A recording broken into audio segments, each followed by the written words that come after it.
my story begins 23 years ago when I came to Nevis for 1 year and ended up here I am.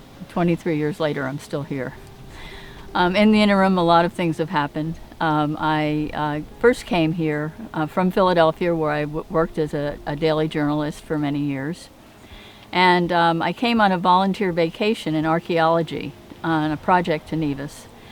And was here for a couple weeks and got involved with a woman who's an architect and works now part-time in Nevis. In fact, she designed these houses where we are today.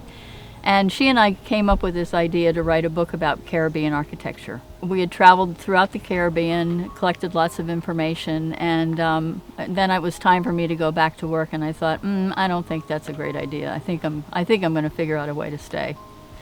So I did stay on Nevis and did a lot of freelance writing for the first year or so, and then I decided I need to have some kind of a real career change, and I had been trained in real estate in the States, and I wrote a lot about real estate as a reporter, so I decided to open a real estate company.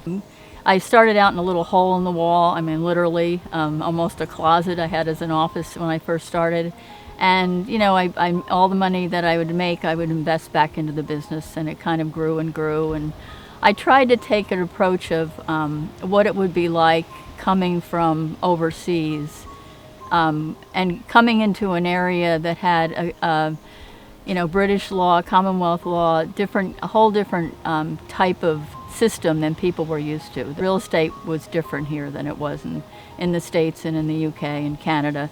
So I wanted to sort of help people understand how is real estate conducted here, and what are they looking for, and what should their expectations be. I picked Nevis probably for one of the reasons that I'm still in Nevis, and that's because it's small. When we first started on the project, we had actually, my friend Ann and I had met on Nevis, and Nevis was the kind of place where I had always wanted to live. I always loved it when I lived in small towns as a child.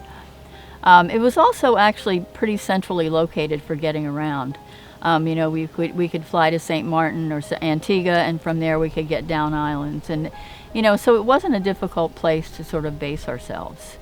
And I loved it here. I mean, by that time I had made a few friends. I felt comfortable here, and it just worked out. There's a lot of room for development here. Hoping for the right kind of development that will be sustainable and bring in people who are going to love the island and not be absentee owners.